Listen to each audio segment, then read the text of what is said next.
warahmatullahi wabarakatuh. Selamat malam sobat kita, kembali lagi di Kita Talk. Seperti yang kita tahu, Kita Talk tidak hanya membahas seputar apresiasi, prestasi, dan inovasi, tetapi juga beredukasi. Bersama saya, Anissa Liviana Wijayanti. Pada episode kali ini, kita akan membahas tema yang berbeda dari tema sebelumnya, yaitu melawan stres di akhir semester. Dan tentunya, kita sudah kedatangan bintang tamu spesial dari program studi psikologi. Ada Mbak Hindriyanti Muhammad dan Mbak Risdahul Rahmah Kabir. Halo Mbak Indri dan Mbak Risda. Halo. Gimana Mbak kabarnya? Alhamdulillah baik. Alhamdulillah baik. Alhamdulillah tetap sehat dan waras. Alhamdulillah. Sebelumnya nih, Mbak boleh memperkenalkan diri kepada sobat kita yang ada di studio maupun yang ada di rumah. Mungkin dari Mbak siapa dulu nih? Mau kenalan? Dari saya dulu boleh? Oke. Halo, perkenalkan nama saya Hindriyanti Muhammad dari Fakultas Psikologi Universitas Samandalan tentunya. Dan saya sedang menempuh tugas akhir atau skripsi sekarang. Halo semuanya, nama saya Risdahul Rahmah Kabir, sama juga dengan Mbak Indri dari Fakultas Psikologi Prodi Psikologi Universitas Ahmad Dahlan tentunya juga. Oke, berarti ini udah semester akhir ya Mbak? Iya. Kita langsung aja ya bincang-bincang tentang tema ini. Kayaknya menarik banget ya ngebahas tentang stres.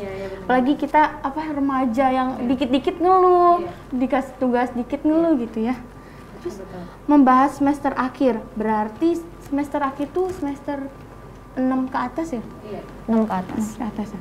Nah, kira-kira di semester itu hal apa sih yang biasa dilakuin mahasiswa semester akhir?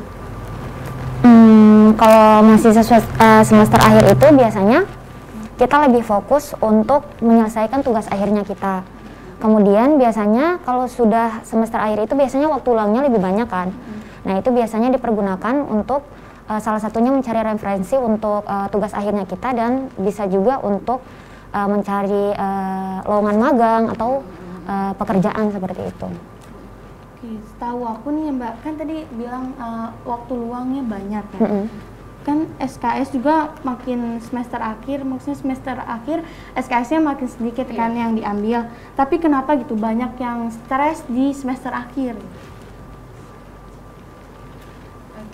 Mbak Risda mungkin boleh jawab. Kalau bahas tentang mahasiswa di semester akhir gitu ya, Iya. tentunya kalau mahasiswa di semester akhir ini kan kita berada di penghujung perkuliahan gitu.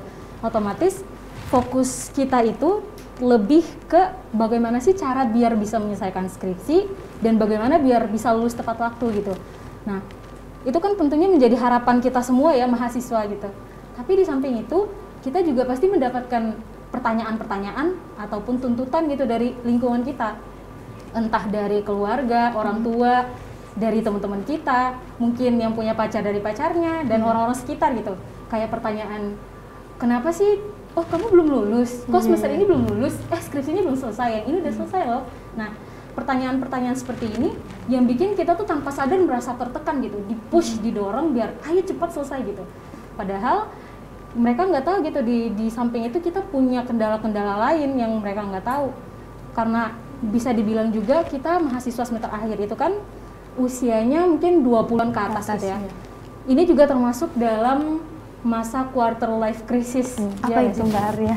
Itu maksudnya masa abad pertengahan setengah gitu yang dilalui oleh orang usia 20 tahun ke atas sampai 30.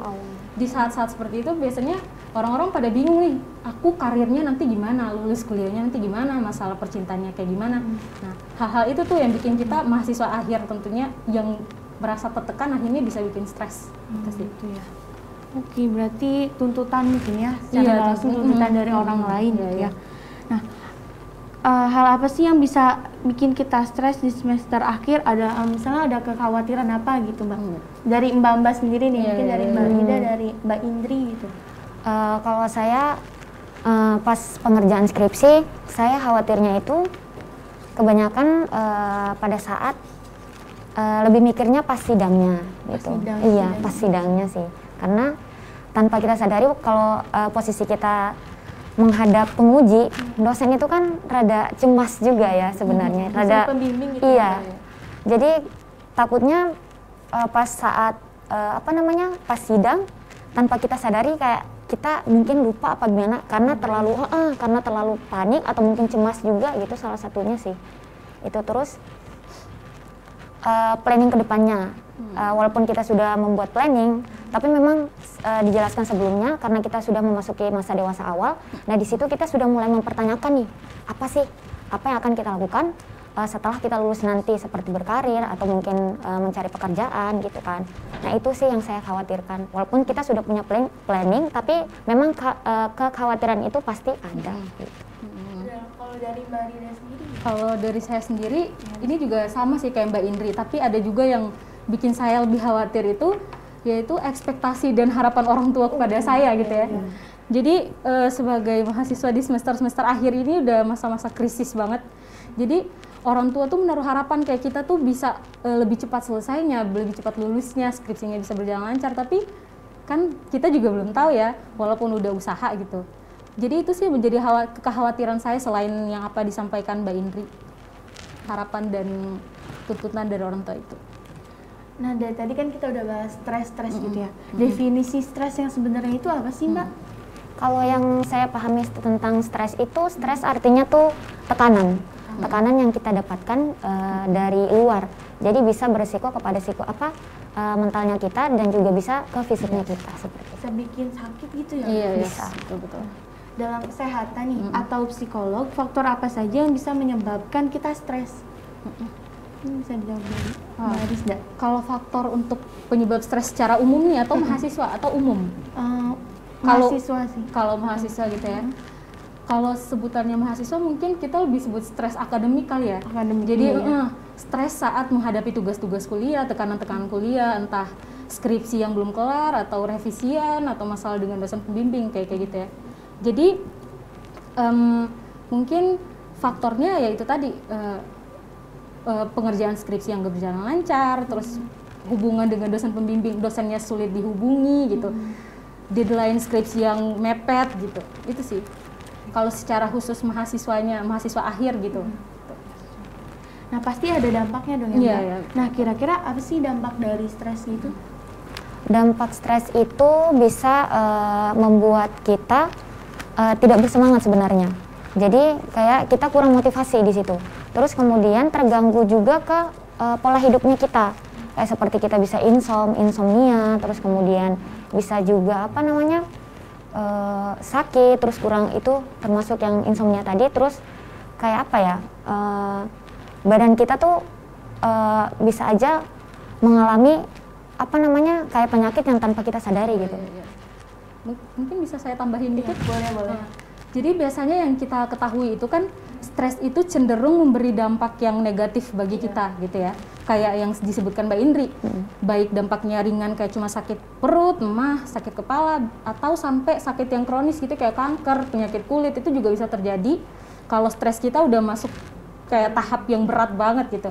Nah, tapi di samping itu ternyata stres juga ada memberikan dampak yang baik juga nih gitu. Apa itu Mbak? Nah, itu tanpa sadar walaupun kita merasa tertekan gitu ya, banyak tekanan dari luar gitu, tuntutan dari luar, tapi dengan perasaan stres itu sebenarnya bisa mendorong kita untuk bisa lebih fokus kepada tujuan kita. Jadi kita bisa lebih cepat intinya motivasi gitu. Jadi kita didorong lebih push untuk bisa segera menyelesaikan atau mencapai tujuan kita karena stres tadi itu. Nah tadi kita udah singgung tentang definisi stres, terus juga faktornya, dampaknya. Nah kira-kira ada nggak sih gejala-gejala stres, kayak apa sih gitu gejala-gejala stres? Iya. Mbak Indri, gejala-gejala stres tuh mirip dengan dampaknya juga sebenarnya. Gejala-gejalanya kayak kita insomnia itu termasuk gejala-gejala stres. Terus pola makannya kita tidak teratur, itu juga termasuk sih. Insomnia itu apa ya Mbak? Kurang tidur. Iya. Tidak bisa gitu ya. Kadang kalau mau tidur pun nggak bisa tidur, itu masuk insomnia. Karena di dalam pikirannya kita tuh banyak tekanan gitu, banyak hal-hal yang kita pikirkan gitu. Mungkin bahasa zaman sekarang overthinking. Yes, overthinking. Benar. Padahal tugas sedikit dibikin overthinking. Overwhelming, burnout gitu ya. Karena saking banyaknya tugas jadi burnout, capek gitu. Nah, Mbak nih semester akhir, ada kesibukan lain nggak sih Mbak selain kuliah atau ngerjain skripsi gitu? Kalau saya kesibukannya selain apa namanya ngerjain skripsi, itu saya ada latihan rutin. Latihan rutin. Latihan silat. Oh, UKM. Iya, Ikut ortom. UKM. Ortom. Kalau Mbak, Kalau saya sih saat ini saya belum, selain skripsi belum ada yang lain gitu ya, tapi lebih kayak fokus untuk mau cari kerja gitu, untuk sampingan dulu sebelum, karena ini kan cuma ngurus skripsi gitu ya, jadi pengen ngisi waktu luang gitu, jadi lagi cari-cari kerja buat nambah pengalaman gitu, itu aja sih. Mbak ini kan udah semester akhir ya. Nah pasti udah banyak nih ngelewati semester 1, 2, 3 dan lain-lain. Nah itu ada nggak sih fase dimana Mbak ngerasa benar-benar stres banget gitu? Sama akademik ataupun kayak Mbak Indri gitu, bentrok sama latihan-latihan gitu? Sebenarnya ada. Dulu kan saya masih aktif-aktifnya ya latihan. Jadi saya itu kalau latihan itu kan silatnya masuknya bukan di fighter tapi di seninya. Jadi kalau seni itu, saya cerita sedikit ya. Jadi kalau seni itu latihannya apalagi sudah mendekati pertandingan itu latihannya setiap malam dan liburnya malam minggu saja gitu. Jadi memang lebih menguras waktu. Nah kemudian pernah saya di satu posisi, besok saya UAS, tapi malamnya saya masih ada latihan. Jadi latihannya karena menurut pelatih saya belum pas gitu kan, mantap gitu. Jadi latihannya sampai jam 12 malam. Jam 12 malam itu tantangannya. UAS ya? Iya, UAS. Jadi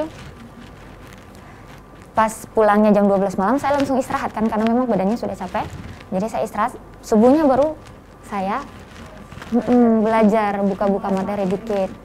Dan itu sih tantangannya di situ karena ya kalau kita ikut organisasi atau apapun gitu kan, selain kita kuliah berarti kita harus bisa mengambil resikonya gitu. Jadi kita kalau semisal kita mau ikut ortom, kita harus tahu konsekuensinya seperti apa, dan kalau tidak mau kena konsekuensinya ya sudah jangan ikut seperti itu. Kalau saya sih sejauh ini pernah mungkin dulu waktu masih aktif di organisasi di semester berapa 5, 6 gitu, itu masih aktif di organisasi di BEM gitu, itu kan memang kegiatannya banyak, ditambah di saat-saat itu akhir-akhir praktikum gitu. Jadi kalau di psikologi itu di semester 5, 6 itu praktikum tinggal 1 kalau nggak salah. Nah jadi harus menyesuaikan waktu gitu, kayak rapat tiap malam gitu, terus banyak banget tugas di lainnya gitu. Jadi di fase-fase itu sih saya ngerasa tertekan banget sampai sulit untuk gimana sih ngehandle gitu. Bagi waktunya? Iya, bagi waktu. Manajemen waktu saya juga sedikit berantakan waktu itu. Itu sih di masa-masa itu. Oke sobat kita jeda dulu. Setelah yang satu ini tetap di Kita Talk.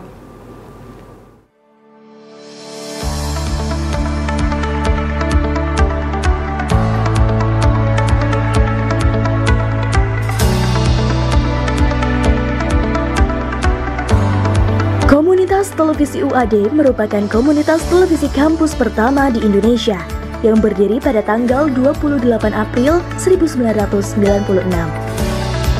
Komunitas ini sebagai wadah dalan muda untuk menggali lebih dalam dan mengembangkan bakat dalam dunia broadcasting.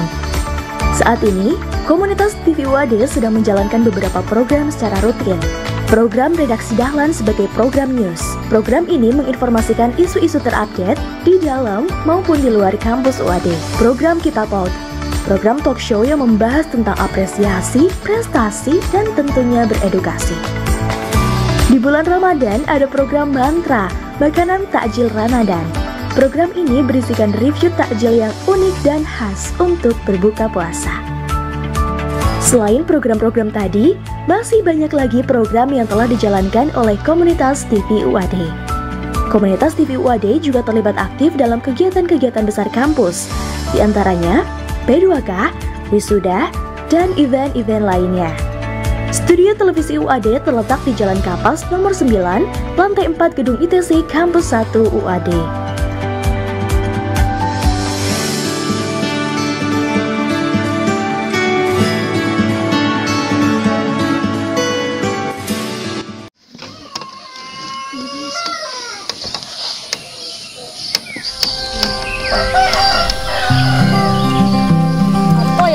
kurang. Kardus. Wih iya lah, tapi lek golek nang ndi? Pak Bagyo. Ra ono, Cik. Keduse wis tak doli wingi ning rosokan. Kira-kira nggo ngapa ya? Lah nggo ngapa ya? Hadiah jutaan rupiah plus piala bergilir. Aku ngerti apa sing arek dhewe gawe dan. Aduh, lah iya aku pas sekolahane ning kono.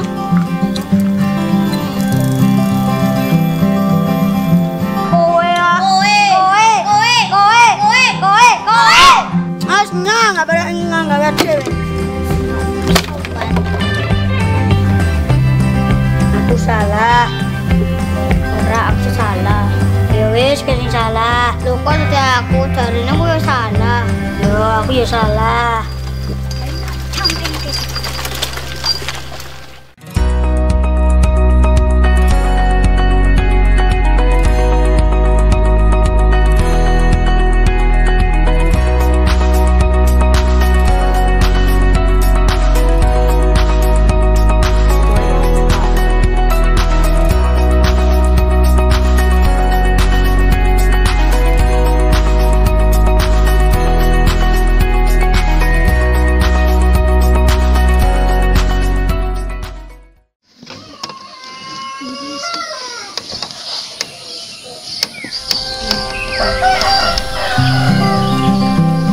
Apa ya cacing kurang?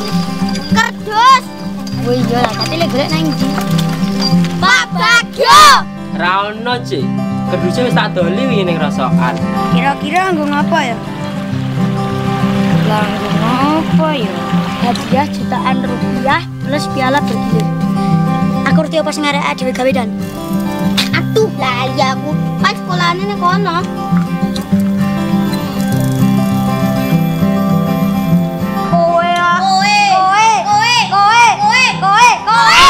Asnya nggak pada nggak dhewe.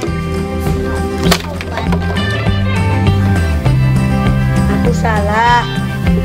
Ora aku salah. Ya wis sing salah. Lho kok aku jarine aku ya salah. Yo aku ya salah.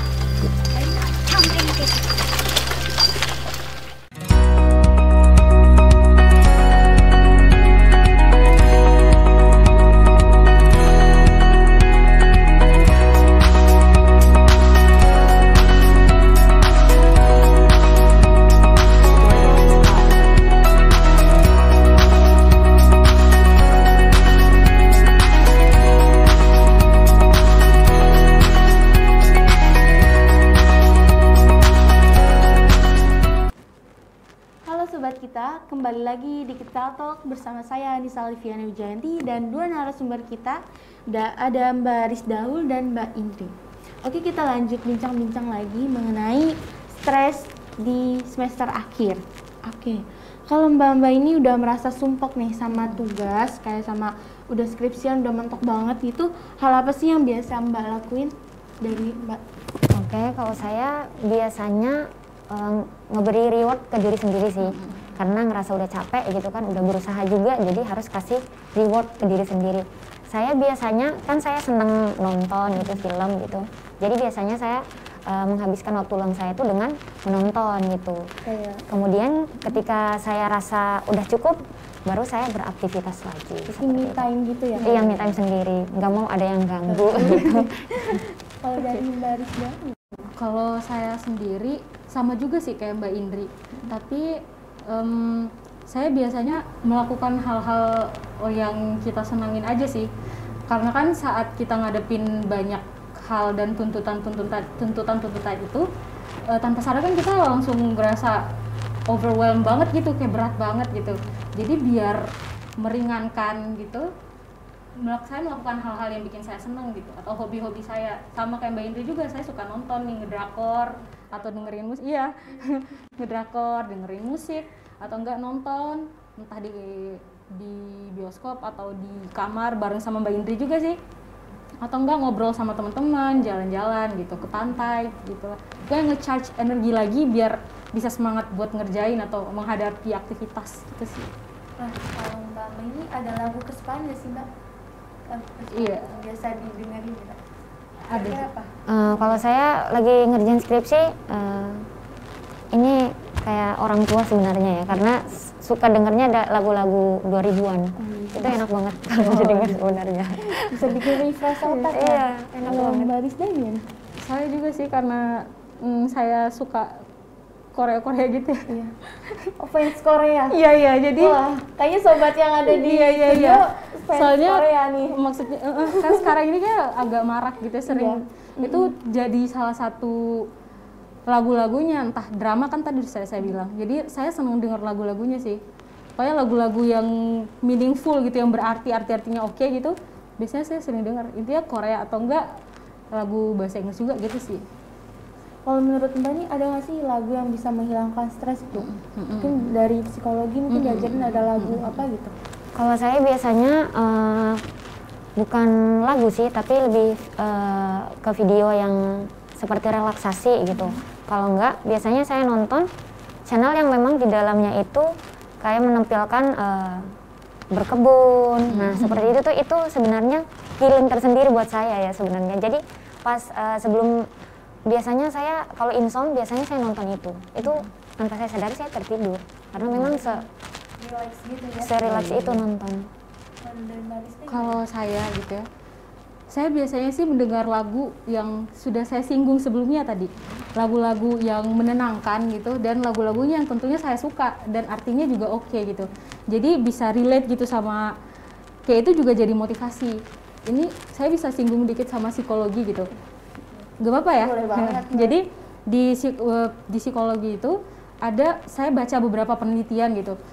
Musik ini juga dipakai sebagai salah satu media untuk meminimalisir stres gitu. Jadi musik juga dipakai nih untuk orang-orang yang stres, mereka juga cara merelaksasikan gitu. Jadi musik-musik kayak musik-musik alam, suara-suara air ngalir kayak gitu. Kan pertanyaannya tadi musik-musik yang kayak gimana sih? Mungkin ada nggak sih musik yang bisa membuat kita nggak stres, mengurangi stres? Iya. Itu biasanya musik-musik yang lebih alam gitu, kayak air ngalir, suara-suara burung, kayak gitu, musik-musik yang menenangkan gitu. Soalnya hasil penelitian ini berdasarkan penelitian yang saya baca gitu, itu musik itu bantu kita bikin gelombang otak kita tuh lebih rendah dan lebih seimbang gitu. Jadi semakin gelombang otak kita semakin seimbang atau semakin rendah, itu tandanya kita bisa lebih rileks, jadi bisa melepaskan beban-beban kita gitu. Itu sih. Jadi kayak refreshing gitu. Iya. Gitu. Nah, kalau stres perempuan sama laki-laki itu ada perbedaannya nggak sih Mbak? Atau itu sama aja? Kalau stres itu, kalau perbedaannya sebenarnya nggak ada. Dilihatnya tuh lebih ke kadarnya. Jadi iya, ada yang stresnya ringan, ada yang rendah, terus ada juga yang stresnya tinggi. Seperti itu. Kemudian dilihat dari tinggi rendahnya seperti apa? Dilihatnya dari kedewasaan itu seseorang, kematangan emosionalnya dia juga itu apa?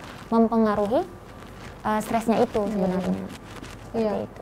Tapi Mbak Indri tahu nggak sih kalau ternyata stres itu kalau berdasarkan penelitiannya gitu ya, itu biasanya tingkatan perempuan itu cenderung lebih tinggi gitu daripada laki-laki. Itu kenapa Mbak? Iya, itu bisa disebabkan karena hormon gitu. Kalau saya nggak salah ingat, itu ada hormon wanita tuh apa sih, kayak estrogen atau apa gitu, saya lupa ingat, tapi ada karena hormon gitu, hormon laki-laki sama perempuan itu kan beda gitu. Nah, itu juga yang menjadi penyebab bedanya atau perbedaan tingkat rendah tingginya tingkat stres pada perempuan dan laki-laki gitu. Atau enggak, biasanya tuh kan cewek gitu kan lebih Sensitif gitu. iya, Mbak? benar. Jadi itu kayak lebih, iya, perempuan itu tipe dia menyelesaikan masalah itu cenderung lebih dibawa perasaan banget gitu. Jadi ketika dia dihadapkan pada suatu masalah gitu, dia langsung bawa perasaan. Jadi hal itu kayak langsung dibawa pikiran, langsung overthinking, nah gitu. Iya, overthinking banget gitu. Jadi akhirnya itu juga menjadi penyebab kenapa cewek itu lebih tinggi. Sedangkan kalau cowok dihadapkan pada masalah, ini enggak seluruh gitu ya, tapi kebanyakan ketika cowok dihadapkan pada suatu permasalahan gitu, dia lebih enjoy, dia lebih santai gitu menghadapi masalah-masalahnya gitu sih. Mungkin perempuan tuh lebih pakai hati. Iya benar, peka gitu ya, terlalu sensitif. Hatinya. Nah, ada yang namanya support system. Mbak punya support system nggak? Kalau saya orang tua sih support systemnya. Nggak ada. Sebenarnya ada, cuman nggak terlalu fokus di situ sih, karena Kadang saya fokusnya sekarang kan ya apa yang bisa saya kontrol aja gitu. Tapi kalau perasaan orang kan kita nggak bisa kontrol. Jadi otomatis ya sudah, saya lebih kalau dibilang support system ya lebih ke orang tua sih, karena orang tua pasti 100% ngedukung gitu. Kalau Mbak Rizka? Saya juga orang tua dan teman-teman sih. Kamu nggak menganggap saya sebagai support system gitu ya? Salah satu support system aku. Terima kasih. Selain orang tua, teman-teman juga menjadi support system yang penting banget menurut saya ya. Kalau bagi yang nggak punya pacar, kalau yang punya pacar mungkin pacar juga bisa jadi support system tuh. Iya, tapi kalau nggak punya berarti kalau saya sendiri orang tua sama teman, karena orang tua kan jauh ya, kita ngerantau gitu. Yang membersamai kita selama ini, selama ngerjain skripsi, nugas dan lain-lain kan teman-teman. Jadi mereka sih yang bikin kita lebih semangat gitu, motivasinya gitu. Kayak itu jadi support system teman sama orang tua sih. Mbak boleh nambah? Support system saya ada teman juga. Harus disenggol. Ada teman juga gitu. Lupa ya. Oke, kalau menurut Mbak ini support system itu apa ya? Support system itu apa namanya, dukungan internal sih kalau saya, dukungan dari dalam gitu. Jadi menurut saya yang paling itu ya, Kalau menurut Mbak Rizka? Kalau menurut saya ya internal, terus dari luar juga bisa support system, kan artinya orang yang mensupport kita gitu ya, sistem yang mensupport, orang-orang yang mensupport kita. Kalau dilihat itu support system itu bisa dari lingkungan sekitar kita yang tadi sudah kita singgung, saya sama Mbak Indri singgung, pacar, orang tua, teman, adik-adik, ataupun mungkin dosen-dosen kita gitu sih. Lebih ke itu sih. Terus kalau menurut Mbak lagi nih, dengan adanya pasangan atau doi gitu lah, nah, bisa meredam stres kita atau malah nambah beban pikiran kita gitu? Kalau bilang pacar ada plus minusnya sih sebenarnya. Kalau lagi baikan ya alhamdulillah ya. Kalau lagi apa Ada namanya masalah ya? ada masalah kan Mungkin bisa mengganggu kita juga. iya, nambah tekanan, apalagi kita yang sedang menyelesaikan skripsi, banyak tekanan yang masuk, ditambah lagi tekanan Dari pasangan gitu. iya seperti itu. Dari Mbak Rizka juga. Iya sih, kalau pacar tuh sama kayak yang dibilang Mbak Indri, ada Plus minus ada plus minusnya, ada bisa bikin kita makin semangat, ada yang bikin kita makin down gitu. Ini sebenarnya tuh sejalan sama skripsi saya, nggak apa-apa ya saya cerita dikit? Boleh banget Mbak. Jadi saya tuh ada, kan skripsi saya juga berkaitan tentang stres gitu ya, coping stres mahasiswa gitu. Nah, di situ di hasil penelitiannya itu ternyata dari semua responden saya itu semuanya mereka pasangan itu menjadi faktor atau menjadi penyebab mereka merasa stres gitu. Mereka punya pacar semuanya, tapi mereka juga stres karena pacar mereka gitu. Jadi sebenarnya tergantung bagaimana kondisi hubungannya gitu. Kalau hubungannya oke-oke aja atau bagaimana pacar men-treat mereka dengan baik, berarti insya Allah mereka nggak stres gitu ya. Tapi kalau pacarnya toksik gitu ya, sekarang bahasanya toksik, banyak kasus-kasus gaslighting atau apapun itu, ya pasti stres, merasa stres itu sih. Sikap dari orang tua mengingat Mbak ini udah semester akhir gitu. Apa support system banget gitu, maksudnya ngedukung atau gimana? Kalau orang tua saya ya, orang tua saya tuh mengasih kepercayaan kepada anak-anaknya. Jadi apapun yang kamu lakukan silahkan, tapi ngebebasin, tapi selagi itu baik kamu ambil gitu. Kalau itu nggak baik jangan gitu. Jadi orang tua saya walaupun saya sekarang masih nunggu jadwal sidang saya, tapi masih tetap nge-support, nggak pernah yang nuntut harus ini karena saya proses saya mengerjakan skripsi apapun itu saya ceritakan prosesnya saya seperti ini gitu. Jadi orang tua saya itu tahu dan paham kondisi saya seperti apa, ya, seperti itu. Mbak Rizka? Kalau saya juga alhamdulillahnya orang tua juga menjadi support system paling utama gitu untuk saya ya. Walaupun ini kayak melihat basic dari orang tua saya itu kan juga pendidikan gitu ya. Jadi keberhasilan atau kesuksesan dalam dunia akademik pendidikan itu sebenarnya sangat dicari, dikejar gitu. Awalnya saya juga beberapa kali pernah ditanya gitu kayak gimana, walaupun pertanyaannya bukan pertanyaan yang mendorong saya atau pertanyaan yang nggak enak gitu, bukan. Pertanyaan cuma yang kayak gimana proses ngerjain skripsinya, gimana, ada kendala nggak. Tapi karena kita udah ngerasa stres gitu ya, Jadi merasa itu adalah sebuah hal yang bikin menekan gitu. Itu awalnya. Tapi karena saya bisa mengkomunikasikan dengan baik gitu kepada orang tua saya, akhirnya belakangan ini sampai hari ini, detik ini, alhamdulillah orang tua menjadi malah sangat mengerti dan membersamai saya gitu, memberikan dukungan entah itu semangat ataupun dukungan secara langsung kayak finansial dan lain-lain gitu ya. Gitu sih. Mbak ini kan tadi program studi psikologi. Nah kalau boleh tahu apa sih Mbak, kenapa gitu Mbak ngambil program studi itu? Kalau saya awalnya memang nggak ngambil psikologi, saya ngambilnya awalnya pilihan kedua saya psikologi, yang pertama itu saya mau ngambil farmasi. Cuma pas waktu tes sebelum di UAD, saya tes di universitas lain ternyata nggak lolos, jadi saya ke UAD. Dan saya melihat biayanya ternyata memang farmasi termasuk mahal gitu kan. Jadi saya ngambilnya pilihan kedua saya itu psikologi dan alhamdulillah lolos di situ. Dan seiring berjalannya waktu saya nggak nyesel sama sekali masuk psikologi karena di jurusan saya itu ternyata luar biasa banget dan saya belajar banyak banget. Sekaligus saya rawat jalan ya istilahnya. Sekalian rawat jalan ya, karena pada saat saya belajar psikologi itu saya mulai memahami diri saya sendiri gitu. Apa yang menjadi kekurangan saya, apa yang menjadi ketakutan saya selama ini, apa yang menjadi kelebihan saya. Nah di situ, jadi saya mulai belajar untuk lebih mengenali diri saya dan lebih belajar bagaimana saya menghadapi ketakutan saya dan saya mampu menerima kekurangan saya yang tidak bisa saya kontrol. Banyak banget pembelajaran yang bisa diambil. Iya banyak banget. Bisa. Saya sendiri sih dari awal emang udah milih psikologi gitu. Jadi di akhir SMA kelas 3 gitu, sebenarnya saya udah ada beberapa pilihan, tapi yang persennya paling tinggi, berkemungkinan besar yang saya pilih itu psikologi.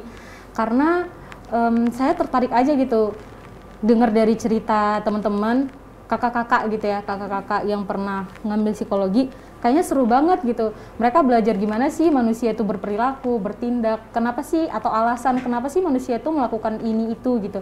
Jadi saya juga pengen bisa belajar hal yang kayak gitu. Jadi ya udah psikologi, saya pilih psikologi gitu. Jadi banyak banget ya psikologi mengajar apa? Iya. Memberikan banyak pengalaman dan manfaat bagi kita ya. Oke sobat kita tahan dulu ngobrol-ngobrol bareng sama Mbak Indri dan Mbak Rizda. Setelah yang satu ini tetap di Kita Talk.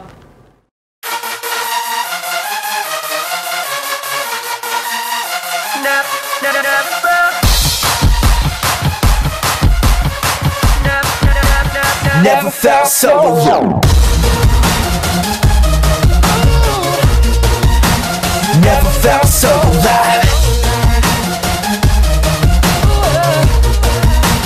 Never felt so alive. Never felt so alive. Never felt so alive. Some may say that I lost my mind, that I gone completely mad. They never leave, I'm different than before. Leveled up to the max, I'm blazing like the Walking Dead was hollow, lifeless.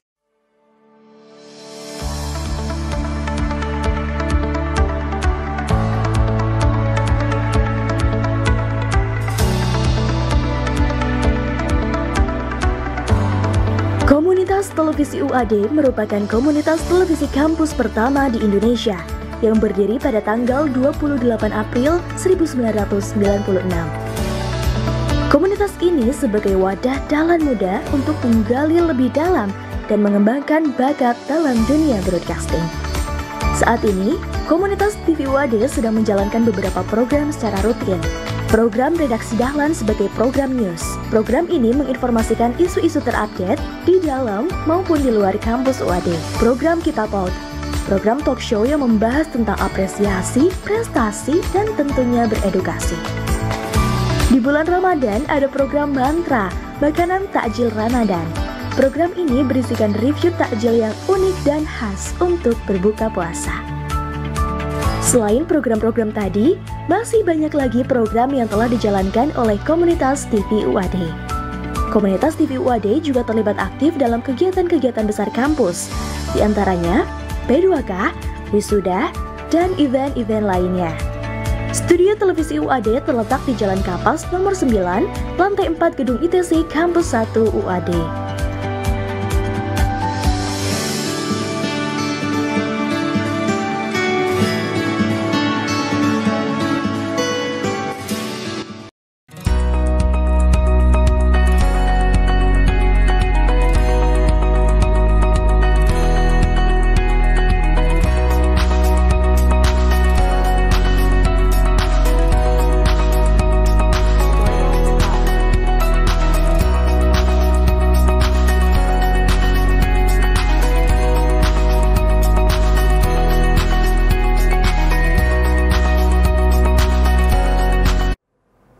Halo sobat kita, kembali lagi di Kita Talk.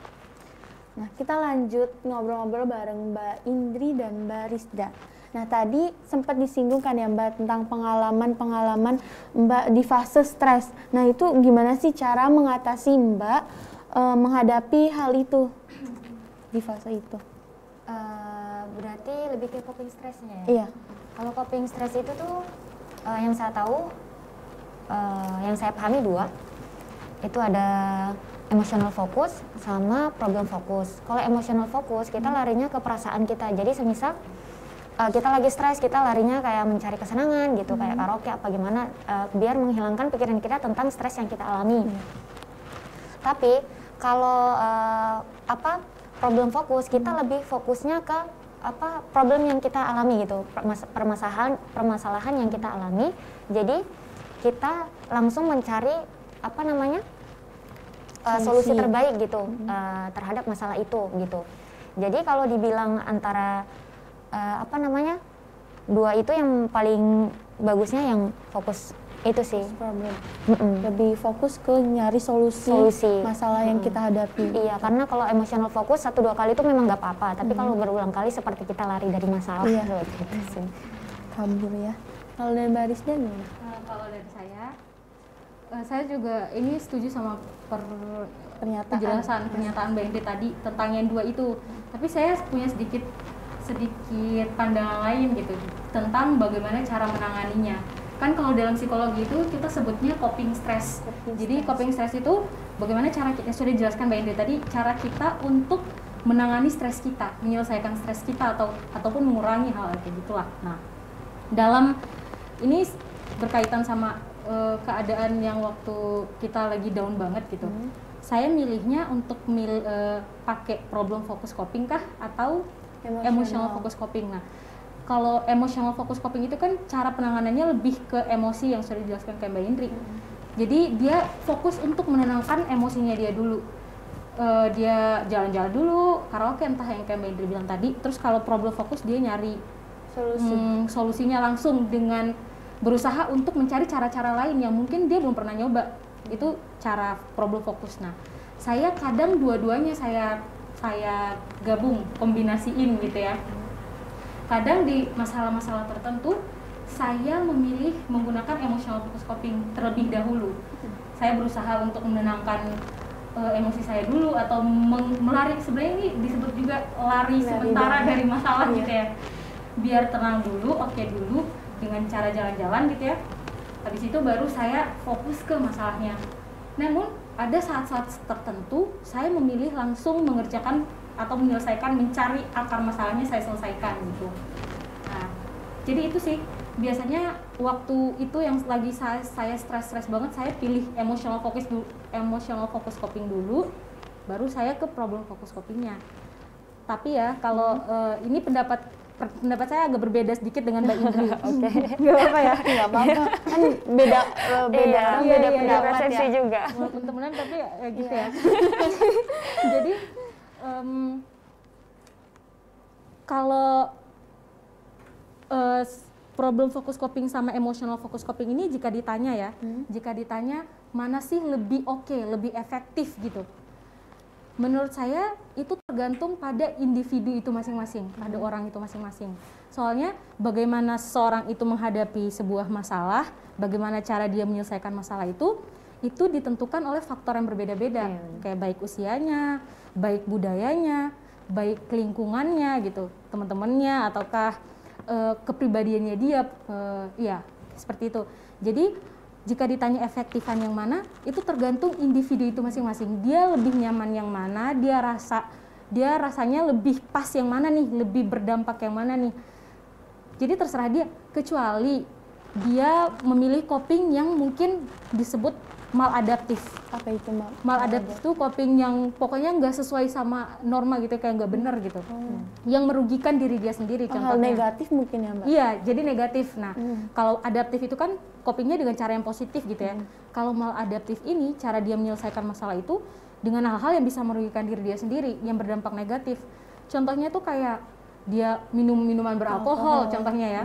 Atau enggak dia pakai obat-obatan, atau enggak mahasiswa yang stres banget biasanya tuh tidur nggak bangun-bangun, itu juga bagian dari stres. Jadi bagian dari cara dia menyelesaikan stres, entah itu atau enggak melakukan hal-hal yang merugikan yang lain lah gitu.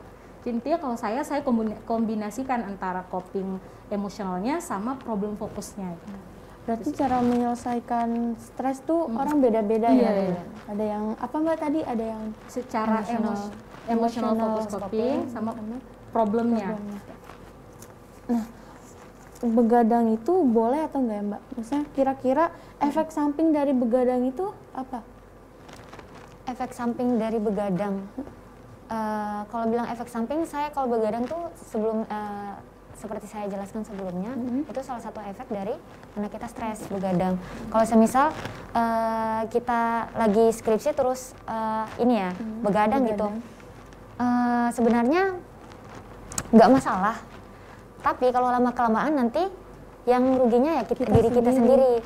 Jadi bagaimana kita mulai mengelola lagi pola tidurnya kita, terus lebih ke memanage waktu lah gitu. Saya jam segini harus ngerjain ini gitu. Terus jam segini ya saya harus tidur, saya harus istirahat minimal satu hari tuh berapa jam gitu. Tapi sebenarnya memang itu berat, tapi ya kalau kita tidak lakukan nanti imbasnya ke diri kita sendiri. Berpengaruh juga ya Mbak sama kesehatan? Iya, berpengaruh. Kesehatan dan psikis juga. Psikis juga berpengaruh. Jiwa. Mental ya? Iya, mental, yes. Jadi kalau begadang itu dampaknya bukan cuma kalau fisik kan mungkin kelihatan lemah, letih, lesu. lemah, letih, lesu gitu ya. Jadi nggak mood untuk beraktivitas gitu. Kalau secara psikis mungkin dia lebih kayak gimana ya, perasaan pesimis gitu ya. Biasanya kalau orang terlalu sering begadang kayak gitu kan, mood dia juga nggak bagus, jadi moodian gitu. Naik turun ya. Disenggol dikit langsung marah gitu. Mood swing jadinya. Iya, mood swing jadinya. Kayak gitu sih. Kira-kira kapan sih waktu terbaik untuk mengerjakan tugas atau skripsi menurut Mbak Lisda dan Mbak Indri? Dari saya dulu? Boleh. Jadi kalau menurut saya waktu terbaik, kalau saya pengalaman saya aja ya ini, waktu terbaik tuh saya tuh biasanya mut-mutan sebenarnya kalau ngerjain skripsi, tergantung mood kita lagi baik yang ngerjain gitu ya. Kalau enggak, tapi kalau semisal udah dikasih deadline sama pembimbingnya, itu saya mulai ngatur lagi. Oh, saya semisal kayak pagi, tapi biasanya saya senangnya ngerjain skripsi pas malam sampai, tapi saya batasi waktunya sampai jam 11 saya harus stop, saya harus tidur, saya harus lanjutkan besoknya lagi, seperti itu sih. Jadi lebih kayak enak malam gitu ya. Enak malam kalau saya, tergantung masing-masing sih kalau bilang itu. Kalau di Barisnya? Kalau saya juga nggak menentu gitu. Kadang kalau pengen nggak capek banget atau bisa gitu ya, saya ngerjainnya pas pagi gitu. Kalau lagi nggak males gitu. Kadang juga bisa siang, sore, malam. Itu tergantung mood gitu, tergantung niatnya sih. Nggak harus kayak ngerjainnya harus malam nih baru bisa, enggak juga, atau subuh nih baru bisa, enggak juga sih gitu. Tergantung mood kita dan, ya. Tergantung mood dan keadaan lingkungannya gitu, kondusif enggak gitu. Biasanya kan kita waktu ngerjain skripsi itu kita butuh suasana yang kondusif gitu, yang nyaman, yang bikin kita bisa lebih terbuka pikirannya biar ngerjainnya lancar gitu ya. Jadi itu sih nggak menentu. Ada juga ya mahasiswa yang ngerjain tugas di luar yang rame gitu kan. Ada juga yang harus di kos, harus sepi baru bisa ngerjain tugas. Kita berdua termasuk yang kalau mumet banget kita keluar. Nyari suasana baru gitu. Udah sumpah gitu sama suasana kos. Jadi kalau ngelihat ngerjain skripsi sambil ada orang di luar itu, rasanya kita jadi terdorong untuk bisa semangat gitu. Itu motivasi eksternal gitu ya, dorongan dari luar gitu.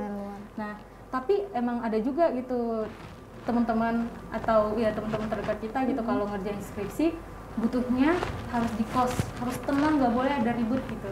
Jadi ya beda-beda tiap orang gitu. Tadi kita kan sempat singgung kalau perempuan itu tingkat stresnya lebih tinggi dan lebih mudah untuk mengatasinya karena pakainya perasaan gitu kan.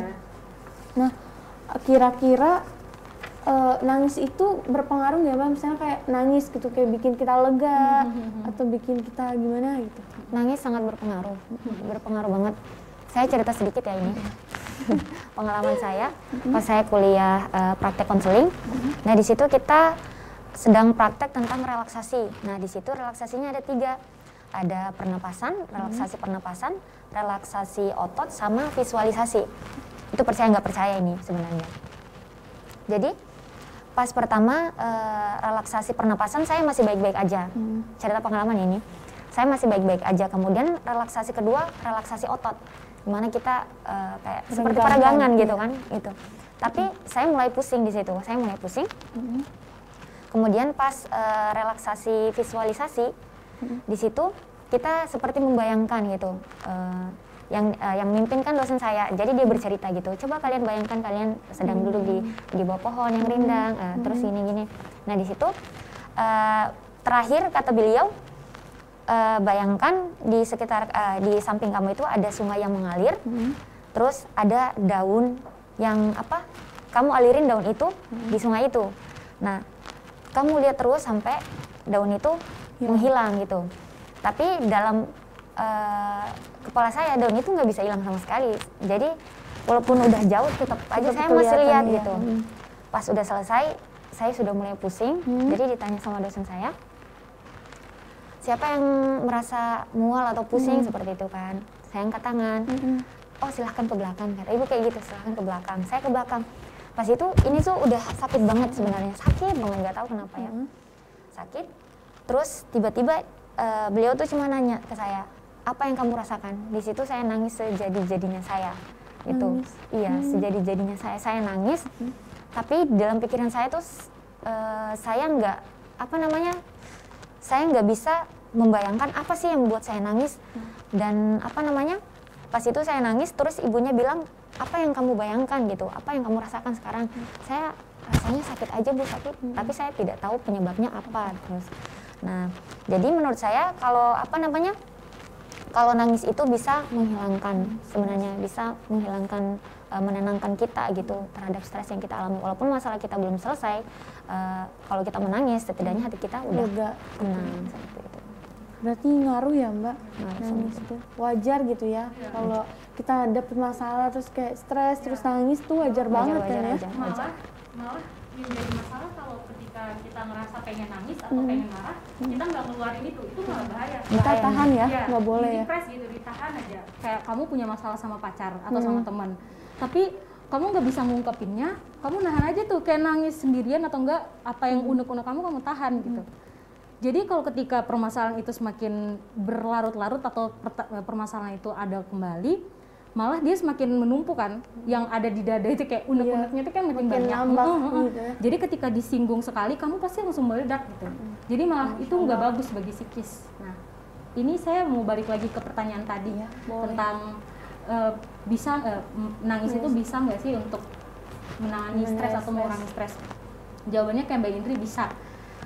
Kalau ini kita balik lagi ke tadi yang sudah kita bahas tentang emotional focus coping, nangis termasuk di dalam itu. Jadi emotional focus coping itu kan cara kita menyelesaikan masalah kita dengan meredamkan emosi-emosi kita dulu gitu kan. Nah, nangis itu ketika kita punya masalah, terus kita keluarin dengan nangis, itu juga termasuk dalam emotional focus coping. Contohnya kayak gitu, kayak punya masalah Salah satu contohnya ya. Jadi kayak yang dibilang kayak Mbak Indri tadi, walaupun masalahnya nggak langsung clear gitu, tapi kita udah bisa lebih lega gitu. Jadi apa yang kita rasain udah dikeluarin dulu, emosi negatifnya udah keluar, udah nggak ada. Jadi kita bisa lebih fokus gitu untuk lanjutin menyelesaikan masalah intinya apa. Jadi berpengaruh bisa banget ya. Iya. Cowok juga jangan gengsi ya Mbak buat nangis. Kadang bilang cowok tuh harus kuat. Iya. Padahal nggak apa-apa, wajar gitu ya. Nangis mah cewek cowok bisa ya. Wajar aja. Malah kalau dibilang kayak gitu jadi toxic ya, toxic masculinity sekarang beredar banget. Iya, kayak nggak boleh cowok nggak boleh nangis gitu. Padahal harus kuat. Aku malu nangis. Iya. Padahal mah bisa. Sebenarnya wajar-wajar aja. Iya, padahal cowok juga masalahnya juga banyak. Kayak kita juga sama-sama manusia yang dihadapkan dengan situasi yang bikin kita stres juga kan. Iya. Jadi apa salahnya gitu nangis? Gengsi kali ya. Iya. Cowok lebih ke Dia- gengsi gitu. Iya, betul. Padahal nggak ada salahnya. Oke, kita udah di penghujung acara ya Mbak. Nah mungkin buat ada nih kata-kata mutiara buat sobat kita yang ada di studio maupun di rumah. Masukan-masukan atau kata-kata gitu bisa dari Kalau dari saya, untuk teman-teman yang sedang menempuh tugas akhir atau skripsi, pokoknya semangat terus, nikmatin aja prosesnya. Kamu sudah bertahan sampai detik ini, berarti masalah-masalah yang akan kamu hadapi ke depannya nanti pasti kamu bakal bisa ngadepin. Dan satu lagi, percaya sama diri sendiri, lebih menerima diri sendiri, karena masalah yang kamu hadapi itu cuma kamu yang bisa menyelesaikannya gitu.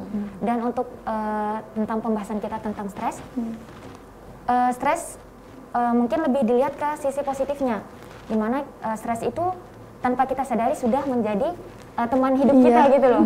Iya, karena teman dekat banget gitu ya. Iya, jadi kita harus mengubah pandangan kita tentang stres gitu. Jangan arah negatifnya saja, tapi ambil positifnya. Karena stres itu bukan sebuah ancaman, tapi sebuah peluang kita, sebuah motivasi kita untuk lebih terus untuk berkembang seperti itu. Kalau dari saya. Keren banget. Kalau dari saya sendiri, saya setuju banget ya. Sebenarnya tuh yang disampaikan Mbak Indri itu kayaknya udah sebagian besar dari apa yang saya sampaikan. Tapi ada yang ingin saya sampaikan gitu ya. Stres ini pasti terjadi di kehidupan kita gitu, nggak bisa dihindari siapapun gitu kan. Pasti kayak dia selalu beriringan dengan kita gitu. Jadi nggak ada salahnya, luar biasa sekali kalau kita bisa menyelesaikan permasalahan kita, rasa stres kita itu secara mandiri. Itu sangat luar biasa gitu ya. Tapi nggak ada salahnya, entah itu cewek atau cowok, ketika kamu merasa kamu udah berada di situasi yang paling down banget gitu ya, udah di situasi yang rendah banget, kamu nggak ada salahnya untuk minta bantuan ke orang lain. It's okay gitu. Kayak kamu sadar bahwa kamu makhluk sosial dan kamu bisa berjalan, kamu nggak bisa berjalan sendiri gitu. Kamu punya orang-orang lain sebagai support system kamu, orang tua dan yang lain-lain. Jadi kayak jangan merasa sendiri, jangan berasa kamu hadapin ini sendiri gitu. Jadi itu aja sih, bisa kayak dihadapin dengan semangat gitu. Berarti intinya kita harus kita harus menghadapi apapun yang terjadi. Tuh, jangan malu buat minta pertolongan orang lain gitu ya. Oke sobat kita, saya ingatkan kembali untuk tetap follow TikTok dan Instagram kita di televisi_UAD dan YouTube kita di televisi UAD. Dan terima kasih buat Mbak Indri dan Mbak Rizda buat udah mau berbagi cerita tentang stres gini nih. Pasti sangat membantu banget buat sobat kita yang ada di studio maupun di rumah. Dan semoga cepat selesai ya Mbak. Lancar, lulus tepat waktu. Amin. Semoga teman-teman juga semuanya yang nonton atau Mbak juga yang sini. Amin. Oke sobat kita, terima kasih dan mohon maaf bila ada kata-kata salah.